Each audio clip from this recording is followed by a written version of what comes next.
Today is June 1st, 2025, and welcome to the 440th episode of the Video Games podcast. Here on the show, I talk about any game at all, including new stuff, old stuff, and anything in between. My name is Brad Galloway. I'm the one-man host of the show, and I'm also the editor of GameCritics.com, a website that uses the full range of review scores from 0 to 10, while also offering full accessibility info on every review that we publish. Hello! Thank you so much for joining me today on this lovely June morning. At least it's morning here where I'm at, and it is fairly lovely, so that is an accurate statement. Folks, as per usual, going to kick things off with housekeeping, where I talk about tidbits, news items, industry happenings, basically anything randomly game adjacent that has caught my eye in the last 7 days. It's going to be a quick one, not a whole lot on the agenda as far as housekeeping goes. First up, just an FYI to people who have Game Pass, and in fact, both these announcements are about Game Pass. Metaphor ReFantazio is on Game Pass right now. It just dropped a couple of days ago as of this recording, so if you have not tried it and you are itching to see what all the buzz was about, it's a good time as any to jump in and just try that out for free, or quote-unquote free, as it is included with Game Pass. Although Game Pass is not free, it does kind of feel free sometimes. So give that a shot. I played a bit of it myself last year, and I really liked it. Although, to be perfectly frank, I am a big Atlas fan from way back in the day. Started with them when they got their start here in America, and I've played most of their output, and most of it is really great stuff. But just real talk, I think I'm a little, kind of like Persona'd out. And I think that Metaphor was a little bit too close to Persona for me. It's good stuff. Literally nothing wrong with it at all. I don't have any gripes. I think it's just I have played their formula so many times that I think I'm good on taking a pause. So I didn't put more than like 5 or 10 hours into it, and I liked it, but it just wasn't where I wanted to put my time these days, so I bounced. But just because I'm a little bit tired of this formula doesn't mean that you will be tired of it. I think it's a pretty great package. Real flashy, slick, looks good. Cool stuff going on there, and especially if you're not burned out on the Atlas, I think it's a great thing to get into. So check that out on Game Pass. The other thing to announce is that Keita Takahashi, the guy who did Nobi Nobi Boy, and probably the thing that he is better known for, Katamari Damacy, just released a brand new game, and I think it's just debuting on Game Pass. It's called To a T. I watched a quick video real quick, and to be honest, I didn't quite understand what it was or what it was about. But that's okay, because that's kind of par for the course for Mr. Takahashi. He has made a career out of being kind of a disruptor and being creative and just bringing things to the table that nobody else would possibly have brought. And most of those are pretty enjoyable experiences. So I will check that out. It's called To a T. I just downloaded it earlier this morning on Game Pass, but I have not tried it yet. But just so you know, if you're a fan of those kind of eccentric experiences, something a little different, a little left of center, check that out. Again, kind of quote-unquote free on Game Pass, which is not free, but it kind of feels like free. So there you go. All right, that's all we've got for housekeeping today. Kind of a light week. Moving on, just a quick shout-out before we get to the main part of the show. Heads up about the Patreon supporting this very program. All the costs of Video Games are paid out of my pocket. This very pocket that my hand is in right here, even though you can't see it. Trust me, my hand's in my pocket. And if you love this show, I would invite you to chip in and help me keep it running. If everybody listening would chip in just $1, every expense I have will be covered. And if you can afford it, I would sure appreciate it. Okie dokie.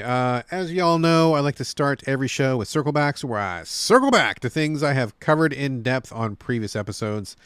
Not going to get into all of the nitty gritty here. Just think of these as kind of quick hits and quick updates to let you know if my thoughts have changed on something for better or for worse after spending more time with it. And if you want to know more about my opinions on these games, just look at the archive on GameCritics.com. I gave a little brief descriptions of each game and each show, and you will be able to quickly find out like the deep dive version of my takes on each one of these things.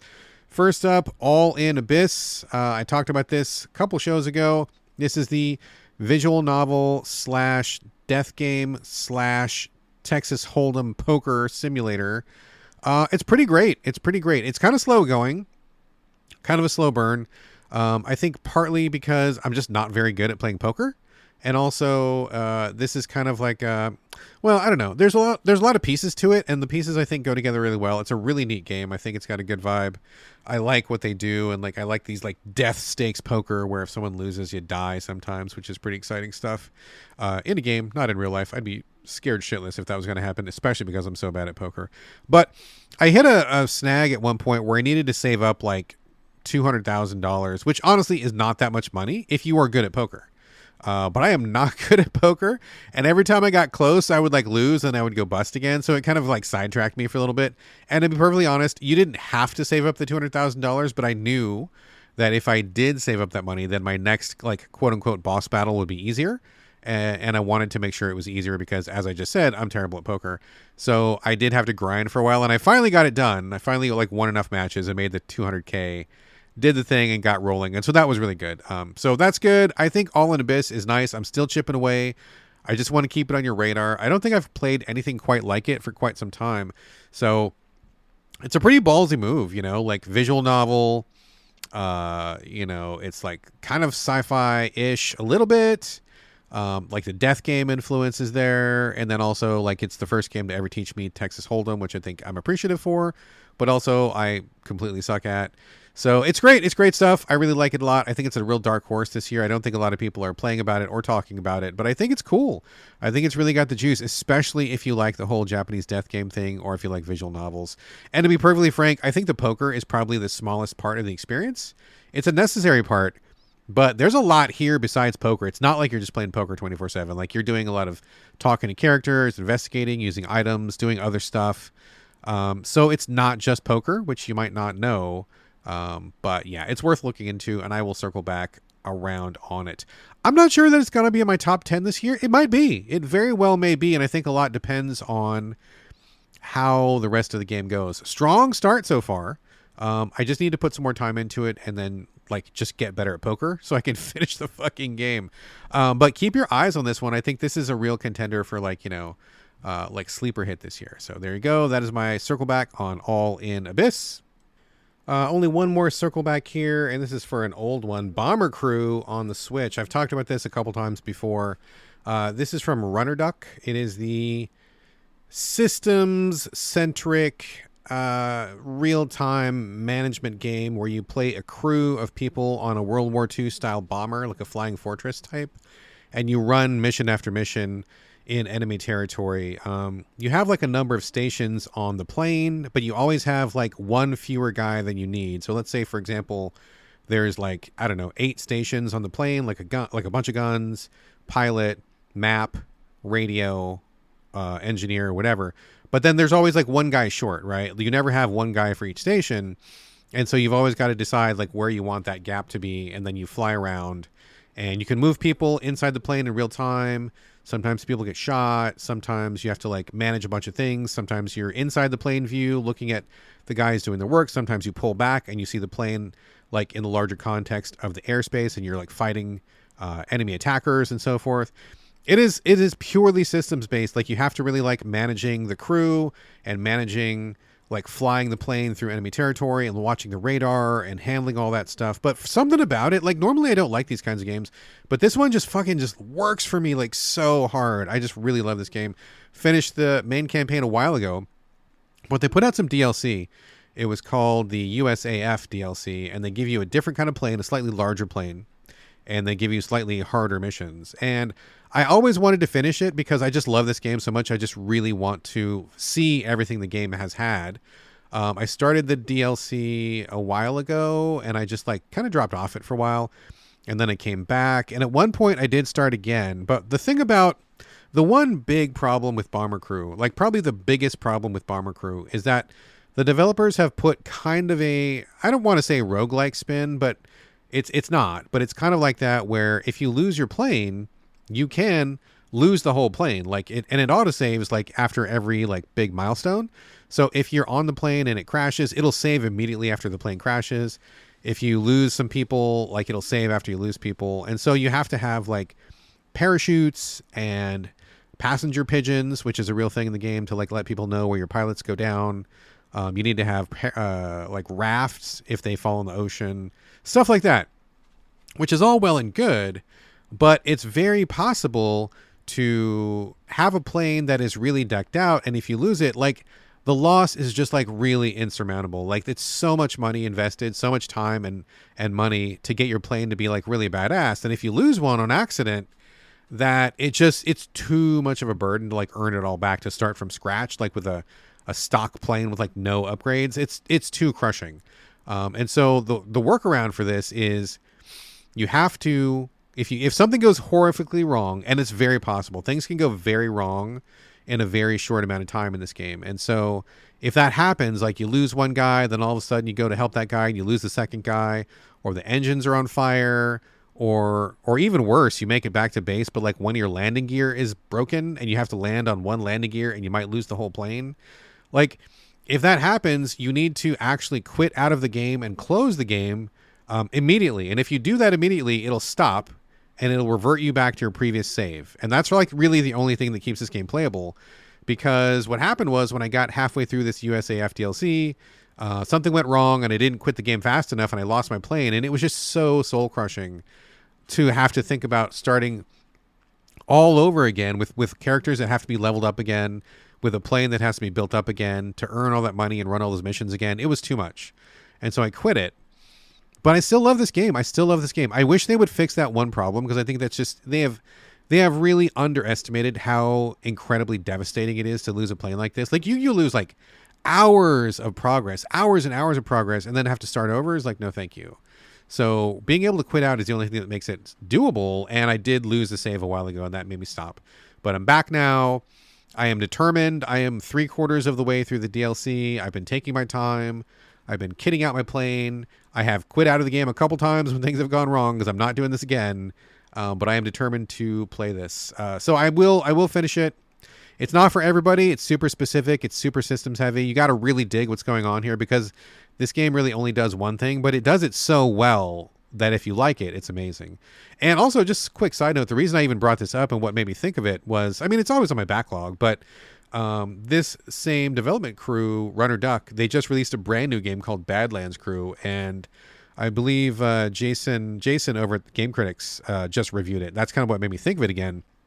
Review is not live yet, but it will be live, I believe, this coming week. So you'll see it soon after you hear me on the podcast here.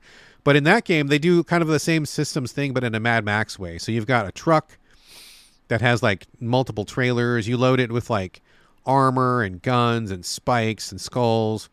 There's a guy that like plays the guitar in the back to give you buffs, flamethrowers and stuff like that. And so you drive your Mad Max truck through the wasteland, kind of in the same way that you're flying your bomber through the World War II area. You've got like multiple systems. There's always one guy that you're missing.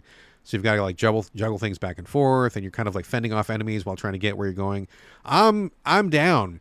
I am super down for this. I really, really want to play Badlands Crew. I'm going to wait till it comes to console, because I'm not a PC guy, and I'm sure that it will. All their other games have come to console, so fingers crossed on that. But I'm excited about that, and I was so excited I figured it was a good time to go back to Bomber Crew, and it was, because Bomber Crew is the fucking shit. Probably one of my favorite Switch games of like all time. I have spent so much time on this. And I just really, really enjoy it. I know it's niche. I know it's weird. It's not for everybody, but it is for me, and I appreciate that. So there you go. That is my circle back on Bomber Crew. And that's it for now. I say we roll on to the brand new games. Does that sound like a good idea? Yes. Yes, it does. All right. First up this week is a DLC to a game that I really like a lot. This is Battlesector, Warhammer 40k Battlesector, and y'all know I love me some 40k. I actually really, really do. Big 40k fan of the video game stuff. I don't play the tabletop, because that's a whole lifestyle, and that is not my lifestyle. I respect it, but it is not for me. But the video game stuff, I am all in on. So Battlesector came out a while ago.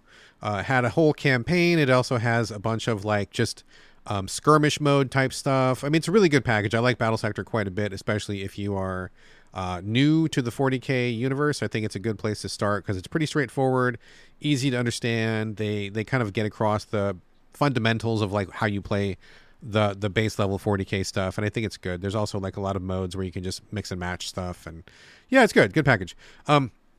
I finished that a while ago, and I've been eagerly awaiting narrative DLC, and they finally released some.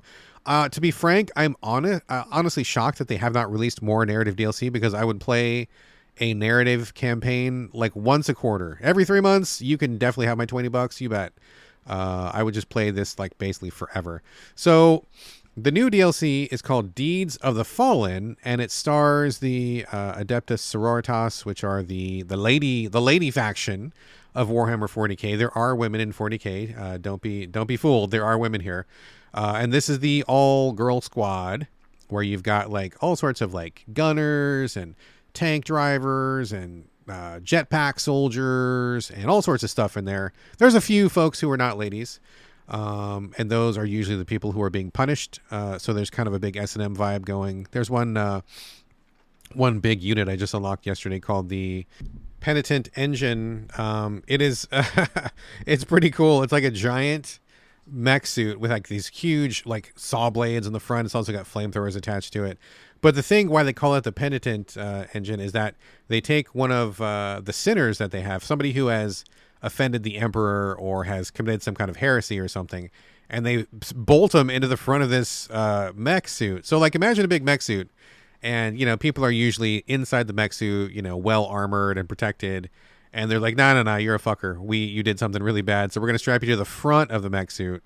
And so the mech suit is like wearing this person as their armor.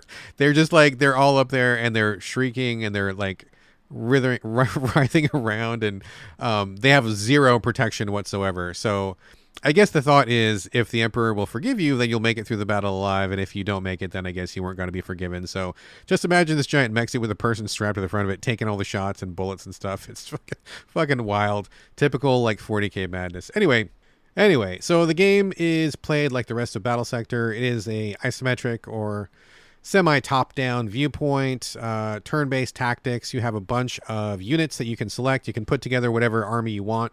You've got a point system, which is similar to how you actually play 40k in real life. Let's say, for example, you've got like a 500-point army, and so maybe foot soldiers are worth like 50, and a tank is worth like 100 or whatever. So you can kind of like mix and match to do whatever you want based on the scenario and like, you know, which characters you like the most and that kind of thing. So you put those together, you launch into battle, and it's turn-based tactics from that point on. Lots of the 40k rules are kind of like automated by the computer, which I think is great because it's kind of hard to keep track of a lot of that stuff for me anyway.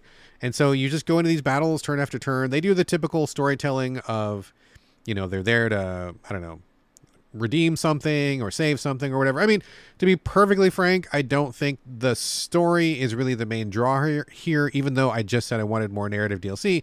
I do, but what I really want is like a structured campaign that has a beginning, middle, and an end, and I want like handcrafted challenges, and I want to have these little, you know, like scenarios that people can go into, and that's really what I like about it the most. Like, it's great that you can play Battlesector and just make up whatever scenario you want. You can trade maps with people, you can make up new armies and all that kind of stuff, which is cool. I mean, being able to make your own fun is really nice, and I respect that, but that's not my jam. I like somebody to kind of do that stuff for me, and I just want to just play, and that's really what I want from the narrative DLC. So even though the story is just, you know, typical 40k stuff, which is fine, what I really like is like, oh, you know, you're in this map and it's like really narrow and there's an ambush. Okay, what do you do? Or like maybe there's a wide open map and like how do you, you know, how do you breach that problem? Or like, you know, those kind of little scenarios, like moment to moment, are what I really like. And so I think so far the DLC has been great. Deeds of the Fallen has been great. You get introduced to 3 new specific Sororitas characters.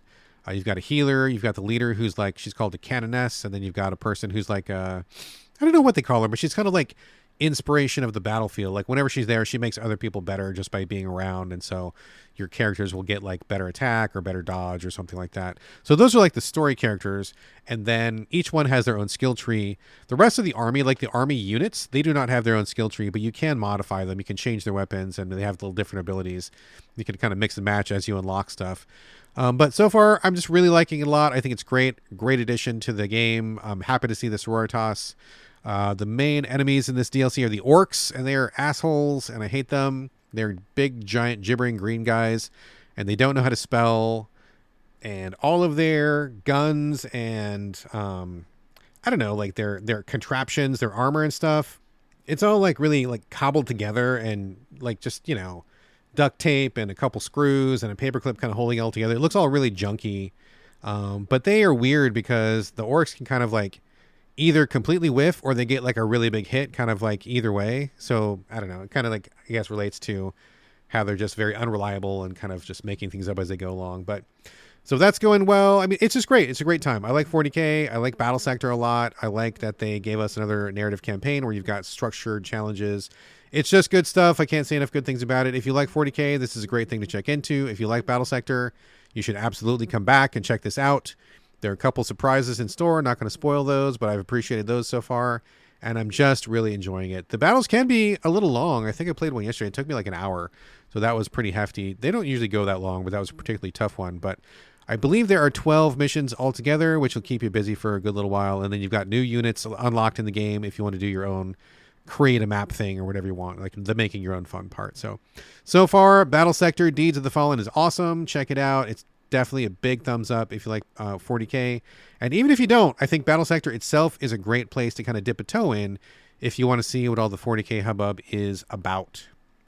Next up is Old Skies, coming to us from Wadget Eye, the long-running house who puts out, I don't know, point and click. I don't think it's fair to say that they're visual novels. I think they are more close to the point and click genre.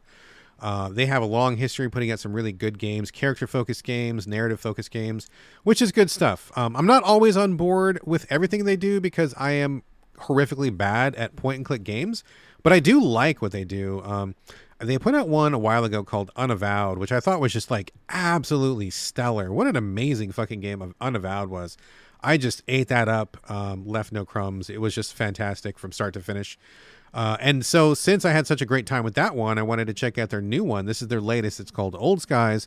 And this is a completely different, I mean, still a point and click game, but a different kind of game. This is a very interesting one. This is about time travel. And so the premise is that somebody has created a time travel device or ability or service or something like that in the future. And they have monetized it because of course they have. What else would you do with something like this? And so this company, the time travel company, has gone back through history and will do research on people. And they'll be like, okay, so people are in 3 different categories. They are low impact, which means this was just like, I don't know, a peon or a jobber, salaryman or something who just went about their life. They didn't really have a big impact on history. They just didn't really do anything. And they just, they lived and died and that was fine. So those people, you can go back in time and mess with them and do whatever you want. And it's fine. It doesn't disrupt the time flow. There are the medium impact people where you can go back in time and visit them, but you got to be careful. And then there are the high impact people who have like really changed the course of events or like had a huge effect on world history. Those people, you got to basically leave those folks alone because if you touch them, it has a risk of messing up too much stuff. So this company sets up tours where you can like go back in time with a guide and they will take you to whatever time period you want to go to. You can look around, have a drink, have some food, or, mess around. And then as long as you're messing with stuff that is low impact or medium impact and you're with somebody, you can do that without messing up the timeline and it's fine. So they have this like whole tour thing set up. Interesting premise. You play a character who is one of the guides of this time travel service. So you go back and forth all the time. You're kind of like the person who explains how the system works. You keep an eye on the clients to make sure they don't do anything crazy. They don't go off script and mess up the timeline. And I got to say, this is a pretty interesting premise, right? So I think it's a good place to start. But what makes it even more interesting is how they handle like your character and their life. And so it's kind of like, it takes a minute to get there, but once you figure out what's going on, the people who are these guides who go back and forth all the time, there's not many of them. You have to be very special. You have to be like psychologically strong and stable. You have to be able to withstand a lot of weird things happening. And when people do end up changing the timeline, it may not be major, but it could be something minor, or maybe just something unexpected will happen. So it's funny because these people giving the tours are still kind of fucking up the timeline, but they're kind of looking at it as like, I don't know, cost of doing business or like acceptable pollution to the timeline or something. So it, like, for example, one of the earliest examples of this is like your character is a single woman. She goes back to her apartment and the apartment has been like time proofed. They don't go into like the science of this, but like you can basically like time proof certain areas or certain things so that no matter what happens with the rest of the timeline, that thing will stay stable. So like your apartment is time proofed. And so you go there, you're single, you go home, you're tired, get back from assignment, you go to bed, you wake up, and in the morning you're married and you have kids that you didn't have the night before. because something changed in the timeline. This is indicated by like a green flash kind of a thing. And so whenever you see a green flash, you're like, oh, fuck, something changed. And so, you get a call from this guy who you've never talked to before ever. And he's like, where are you at? And you're like, who's this? And he's like, it's your husband. Who do you think it is? And you're just like, oh, shit. Okay, something happened. And he's like, did you pick up Bobby from soccer? And you're like, who's that? And he's like, your son. And, you have these little interactions where I think are quite funny. And it kind of just shows that, you, the character, are kind of like weathering the buffeting from all these like minor changes in the timeline, or, minor in the big scheme of things. To you, getting married, having a kid, probably not that minor, but like in the scope of history, pretty minor. So, but then, you think about it for a minute, and then before too long, another green flash happens, and all of a sudden you're not married anymore. Somebody else changed something. Your kid went away, vanished, was never there, never born in the first place.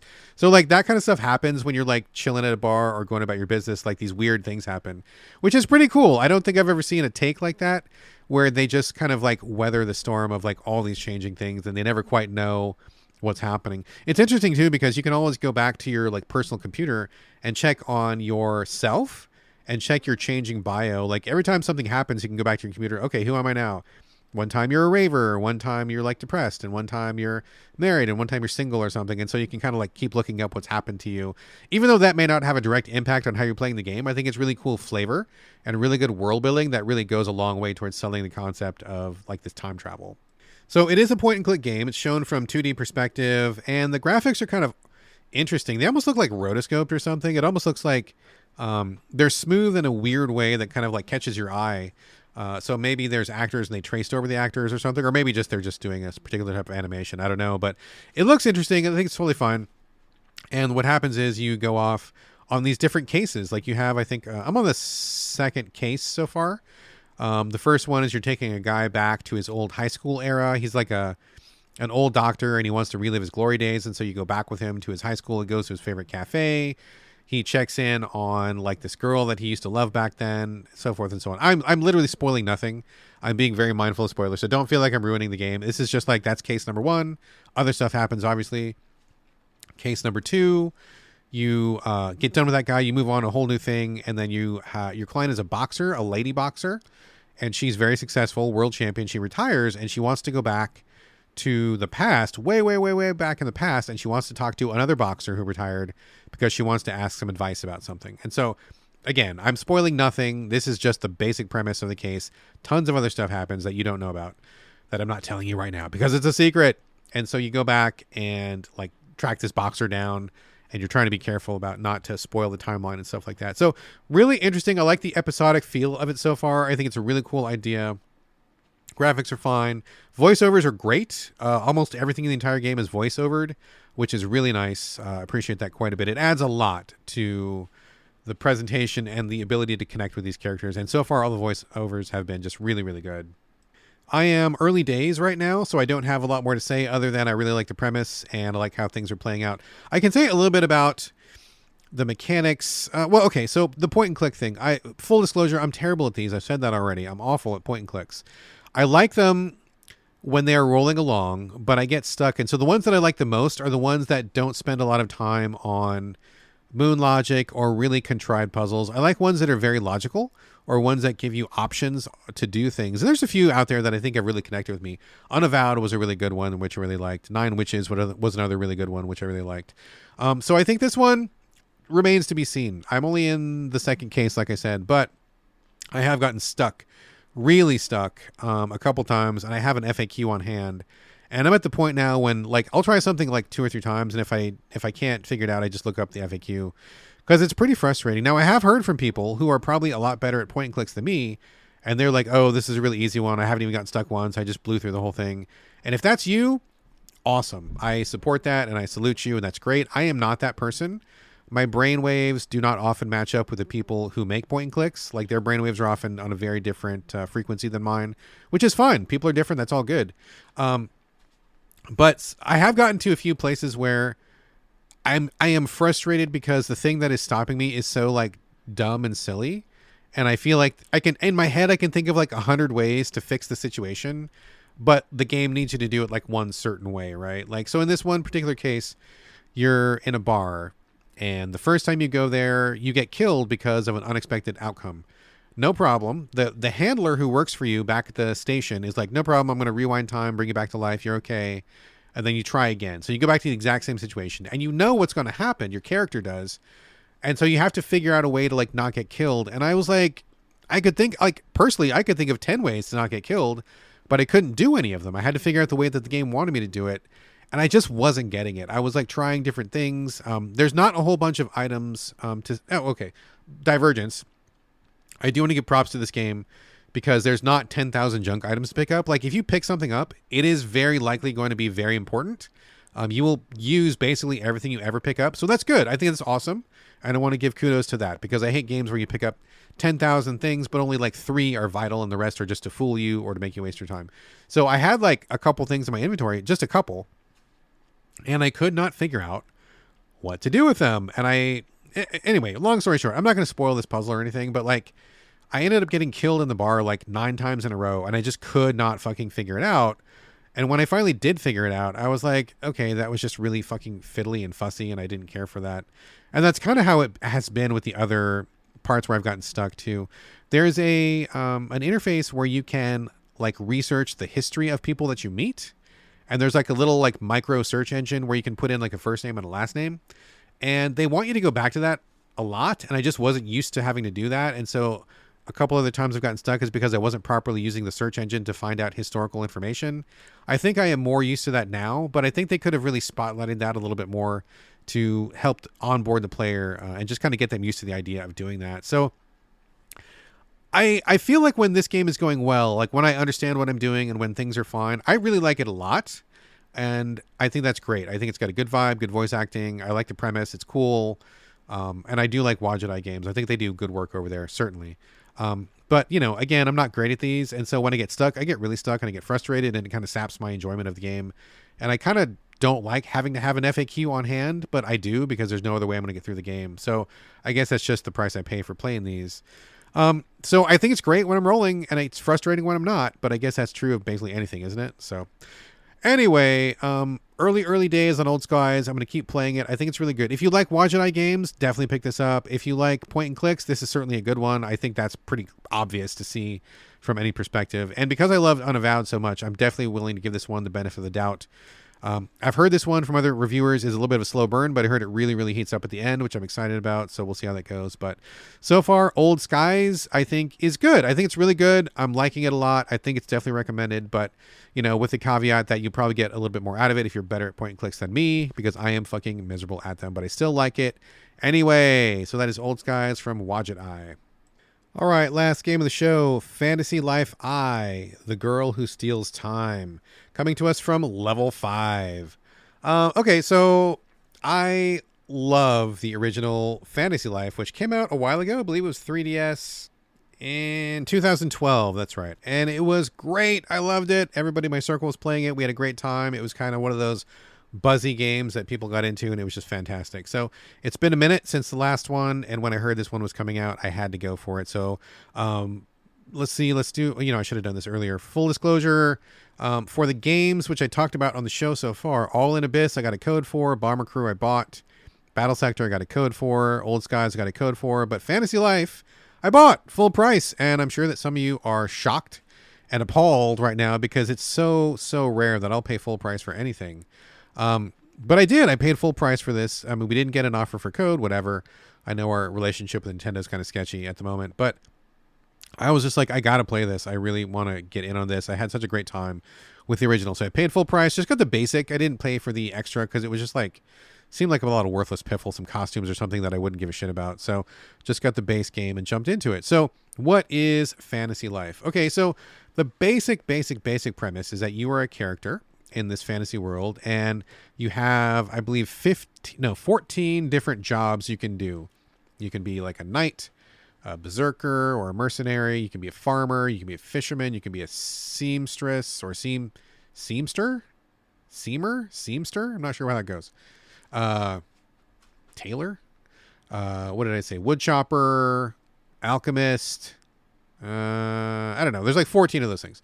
And they largely break down into 3 categories. There's the combat classes, the crafting classes, and the gathering classes. So those are like, I think each one has like 4 or however you divide 14 by 3, whatever. This is a podcast about games. It's not about math. Leave me alone. Okay.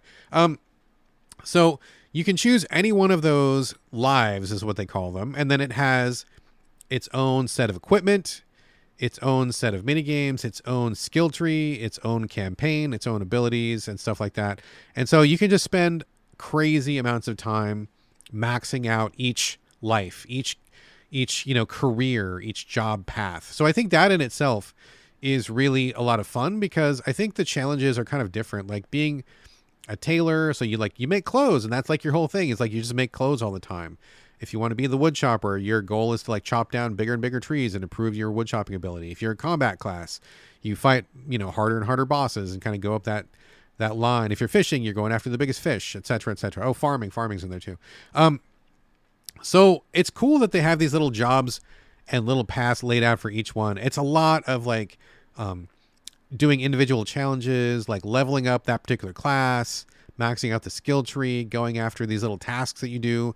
People will ask you to like make them clothes or chop them wood or, cook their food or whatever.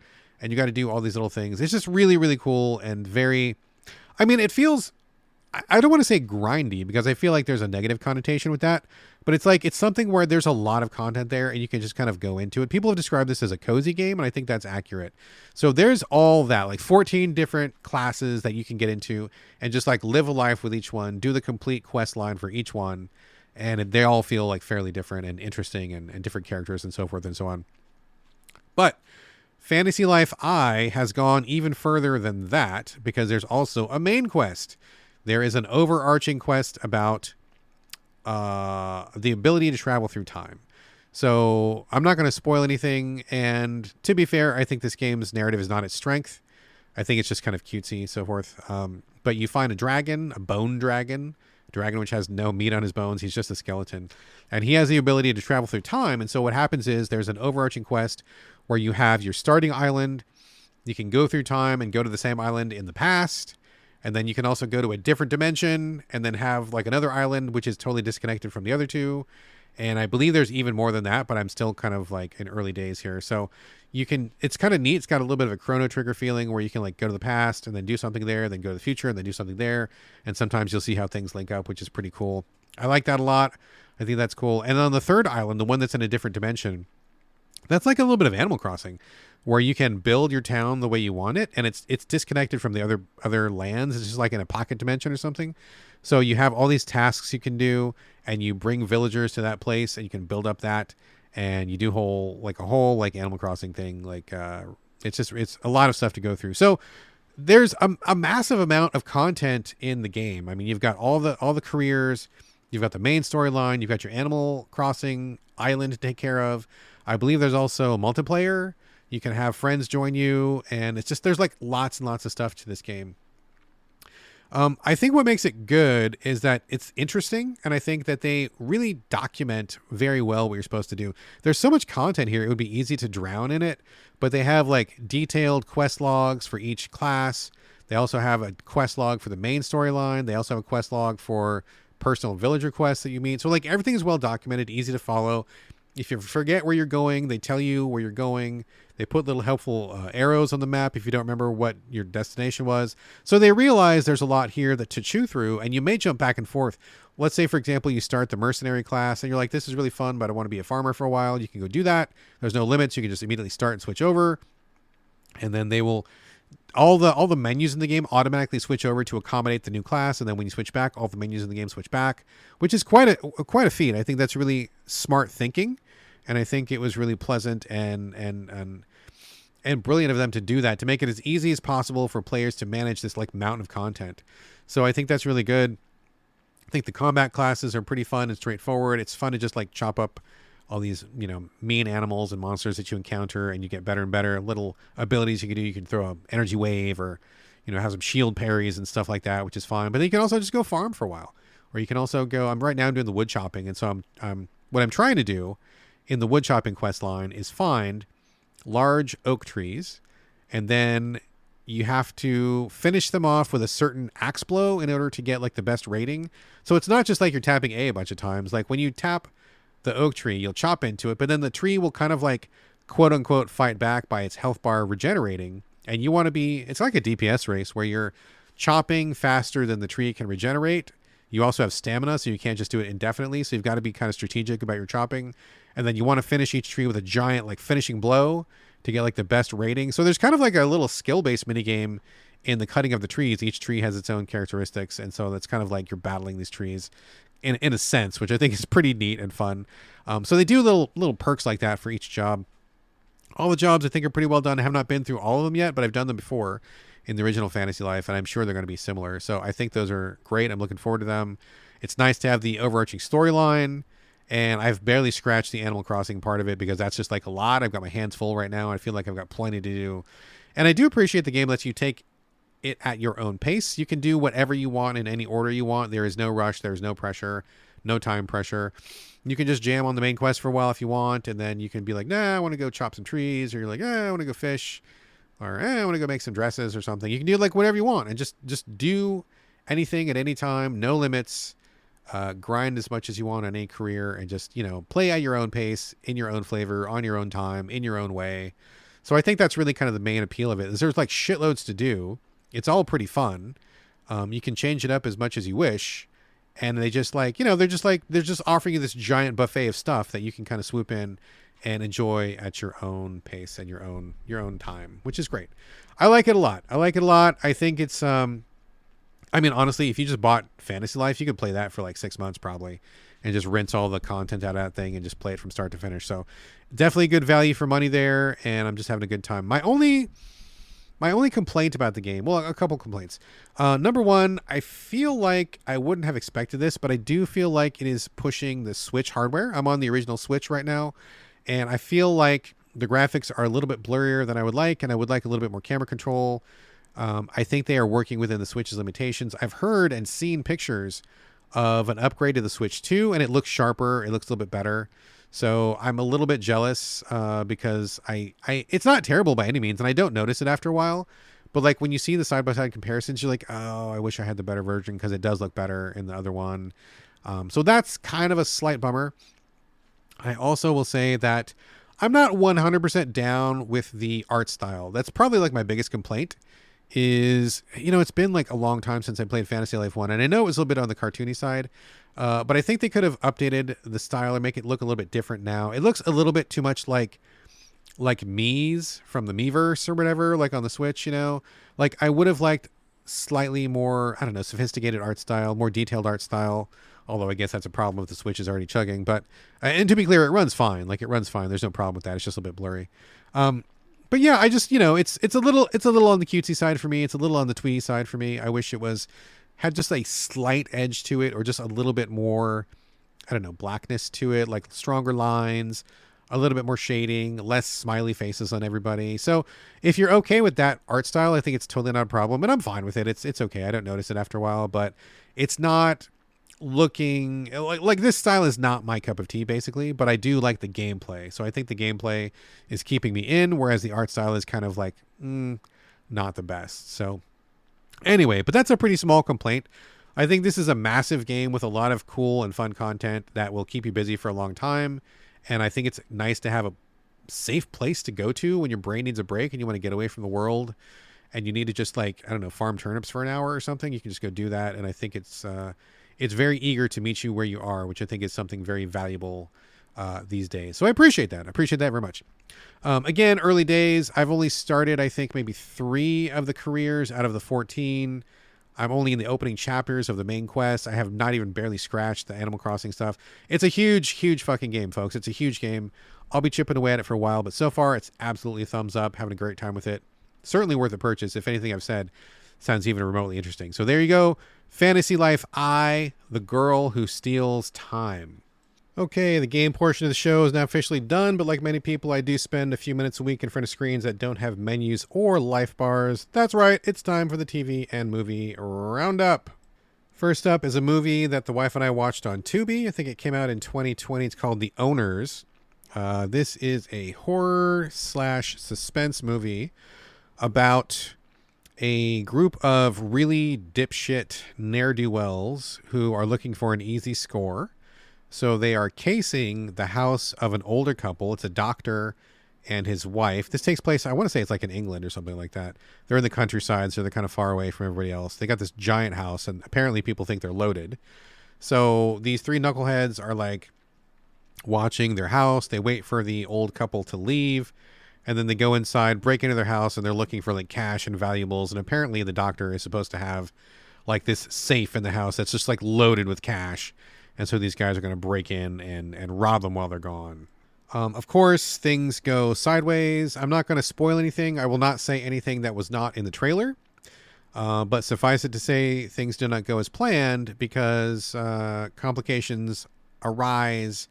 And when the doctor and his wife come back home, turns out that perhaps they are not as innocent as they appear. And things happen from there. Again, not going to spoil anything, and all that. In fact, more than that was in the trailer, but I'm not going to say anything about it. It was good. It was good. It wasn't necessarily like super gory, but it was interesting. I really kind of want to see what was going to happen. I was surprised by the revelations, and it was just a really cool kind of like fun little like turnabout is fair play sort of a movie. A lot of people compared it to Don't Breathe, which I saw and I liked, and I thought that was good too, although kind of weird in some senses. But any one of those films where you think you're going to take somebody for a ride and it turns out that you are messing with the wrong person is kind of a fun movie experience. So The Owners I thought was pretty good. You can watch it for free on Tubi, or maybe check it out if you want to watch it somewhere else and not have the commercial interruptions.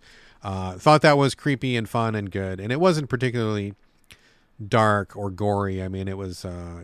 I don't know. On the sicko meter, I think it was probably pretty low, but we still liked it anyway. So I guess take that for what it is. The only other thing I'm going to mention this week is a TV series, episodic TV series. I think we're watching it on Amazon. I'm pretty sure it's called Generation Z. This is a zombie TV show, but not your usual. So what happens is, again, in England, boy, a lot of bad shit going down in the UK right now. I guess get out of the UK if you're over there. Or I guess, no, let me move over there because I think worse stuff is going down in America. Anyway, okay, so a truck carrying military chemicals, it's always the military chemicals, turns over, and the canister that was on the back of the truck spills, releases some stuff in the air. I know you guys can see where this is going. The surrounding areas get doused with this chemical. And I don't know all of the details so far, but the premise of it is that it seems to only affect old people. Anybody who is like a senior citizen, they seem to be really affected by the gas. Other people don't seem to be affected. And so I think there's a lot of cultural commentary going on here, specifically about boomers versus everybody else. Everybody who is within boomer age becomes a zombie, and everybody else is just like not. And so we are kind of dealing with the idea, the kind of the concept that boomers are dead, or like they should be dead, and they took our world, like they had the best experience possible from our world, but they left behind a smoking ruin. And in this parable, they're now zombies. They are like undead. They are kind of taking the best of what's left from the world for themselves. And the way that this kind of manifests, not only in the concept that I just described, but because the people who become zombies, they don't act like zombies. They act like people. They are still awake. It's almost like they're having like this euphoric high. And so they don't see themselves as the undead, and they don't look like zombies. I mean, they're covered in blood and stuff, and they look disheveled, but they're not like rotting corpses. They're like old people who are going through this kind of like weird altered mental state, and they're eating people. But they don't see themselves as victims or dead or anything. They see themselves as like, hey, something happened to us and it's really good, and we want to live our life, and we want to take what's ours and do what's best for us, to the detriment of like literally everyone else around them in the countryside, which I think is very clearly a pointed statement about boomers and how they have just ravaged the world and fucked everything up for everyone else that's come after them. So I think it's a political commentary that's not too hard to pick up on. I think it's also a fun zombie TV show so far. We're only like 1 or 2 episodes in, and I'm very curious to see how this goes. But Generation Z on Amazon has been good times so far. All right, folks, that is a show. Before the closing music, would love for you to leave reviews, share the show on social media, but most important of all, please recommend So Videogames to your friends, because nothing beats good old word of mouth. As always, would love to get your questions and comments. Hit me up at sovideogamespodcast@gmail.com. You can also hit me up on social media.